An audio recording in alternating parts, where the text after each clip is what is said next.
За тэгээд дотны харилцаа гэдэг харин сэдвийг ингээд тойроор явж байгаа хүндтэй шүү дээ. Гэхдээ яг хөв хүн талаас харин би сэдвийг хүндэх хэвээр хүм хэсэгтэрээ мэдэхгүй байна. Гол нь яалтчгүй энергийн багш.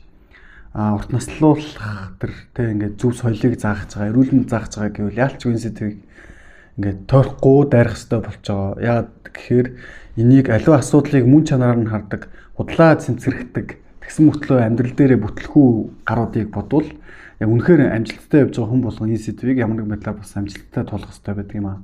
Яг гэвэл хүн математикч болох албагүй, хүн энергийн багш болох албагүй, гэдэг хүн аав ээж болдог, эсвэл хүүхдтэйгээ ч юм уу ер нь нас бүрийн хүмүүстэй ойлголцохын тулд тэр хүмүүсийн асуудлын мөн чанарыг олох хэрэгтэй болчихж байгаа байхгүй. Ревен бичлэг үзэж байгаа хүн 40 хүн байлаа гэж хүүхэд нь 10 дэдтэй ч юм уу 20 тэй ч юм уу байлаа гэж бодъё л доо. Тэгэхээр шилжилтийн насны өөрчлөлт гэсэн яг энэ зүйлтэй холбоотой байхгүй. Хүн ингээд энергийн төлөвтэй байгаад тийм энергийн төлөв ихтэй юм докторгүй байж байгаад илүү бие махбод төвтэй болж эхэлж байгаа.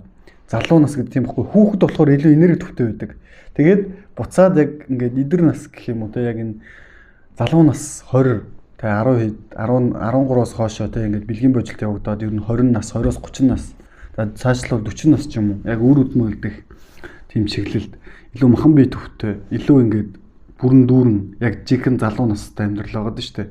Тэгэхээр яг энэ шилжилтийг зөвөр туулах гэхийн тулд бид нар илүү ийм зөвөр туулах юм бол илүү доктортой, илүү өөртөө ихтэй, тэгсэн мөртлөө илүү бага алдаатай байх боломжтой байхгүй юу?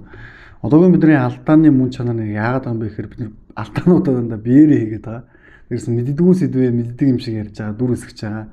За тэгээд худалч хуурамч хүмүүс та нарын толгойг угааж байгаа. Энэ заавал багш нар биш. Баар сав, найз нөхөд хинж гэлтгүү, санаатай болон самсаргүйгээр та нарын амьдралыг тоглож байгаа байхгүй юу? Аав ээж нар чинь ч гэсэн заримдаа энэ сэдвийн цаана бүтнээрээ гарч үзээг байгаа.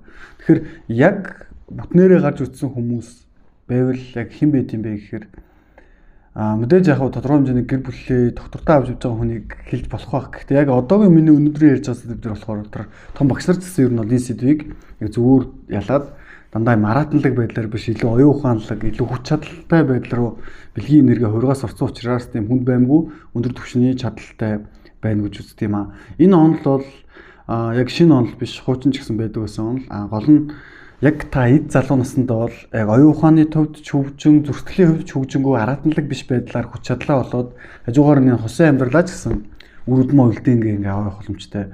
Одоо бид нар болохоор үр өдмөө үлдээхэд ингээ хитрхи их энерги зарцуулаад байгаа байхгүй. Хитрхи их энерги. Гэтэ би та нарыг дотны харилцаа буруу гэж хэлж байгаа биш. Эсвэл эрэгтэй хүн муухай гэж байгаа, эмэгтэй хүн муухай гэж байгаа биш.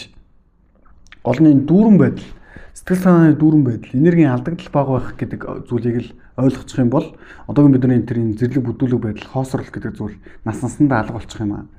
Тэгээ цэвэршилтээс хойш ч юм хүмүүс ууртай болчихдог. Тэг ингээд энэ сэдв ялангуяа яг та нар яг 60 мар хүрээгүй шүү дээ, 60 70 80 хүрээгүй ингээд тэ яг бүр ингээд энэ хорон ертөнцөөс илүү өөр төлөвөөр ингээд илүү өндөр түвшинд ингээд гүнээсээ бас тийм харах боломж байхгүй шүү дээ.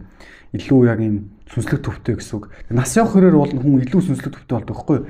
Хэдийгээр ингээд энергийн биетэй байж байгаа, энергийн төвтэй байж байгаа, жоохон докторгүй байж байгаа, докторчоод тэгээ буцаад илүү ингээд дэлгэрээд эдний энергийн төлөв рүү шийдэх явцаасаа өмнө хүн даанч нас орчоод байгаа байхгүй юу?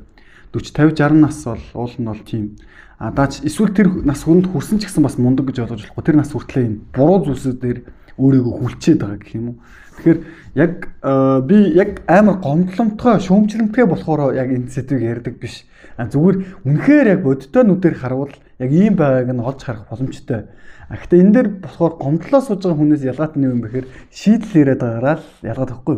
Тэгэхээр аливаа зүйлийн хамгийн муу чанарыг олж харчаад сайн болгох чанарыг ингээ ярьж байгаа бол энэ маш өргөн цар хүрээнд зэтгэдэг хүн гэсэн үг байж тарж байна да. Тэгэхээр яг үнэхээр өргөн цар хүрээнд зэтгэхэд яг зөв зүйлийн тухай ярьж байгаа бол та нар яг энийг сонсож үзэх хэрэгтэй шүү. Тэгэхээр тэгээд яг асуудлынхаа мөн чанарыг ойлгох боломжтой болчихно гэсэн үг. Гэтэ яг ингээд номоор яриад, видеогоор яриад ийм байна гэж ойлгохоо гэхээр бас биш. Бодит амьдрал дээр бас хэрэгжүүлж сурах хэрэгтэй болно. Тэгэхээр бодит амьдрал дээр хэрэгжүүлж сурахын тулд бодит амьдрал дээр ойлгохын тулд та нар харин энэ хорон ертөнцийн бохир заван байдал болон зөв байдлын тухай, тэгээд яг ийм зөв эрсдлийн тухай, тэг яг ямар сонголтууд хийдэг тухай, ингээд хувь хүний туршлага, бодит амьдралын туршлага, олон зүйлийн тухай ярилцах хэрэгтэй болчт юм аа. Тэгэхээр ер нь бол одоо яг юм мундаг болохоор биш. Зүгээр л энэ зүйлийг яалчгүй бас заах хэрэгтэй болохоор ярьж байгаамаа. Тэгээд хэрвээ яг энэ байр суурьнд байгаа бол энэ хүмүүс ч гэсэн яг илүү төгс гаргалгаануудыг гаргаад болохгүй бүтэхгүй байгаа зүйл нь хилээд тэгээд ингээд давхар хөгжөөд явах хэрэгтэй шүү. Энэ зүйлийг илүү сайн ойлгосоо гэж хүсэж байна. Тэгэхээр хамтдаа урагшладаг, хамтдаа алдаагаа засдаг, тэгээд зүгээр амьдарч чаддаг, бүх зүйлээ гүнээсээ ойлголцож чаддаг, дүүрэн байдлаа зүгээр хадгалж чаддаг тийм монголчууд болцгоё.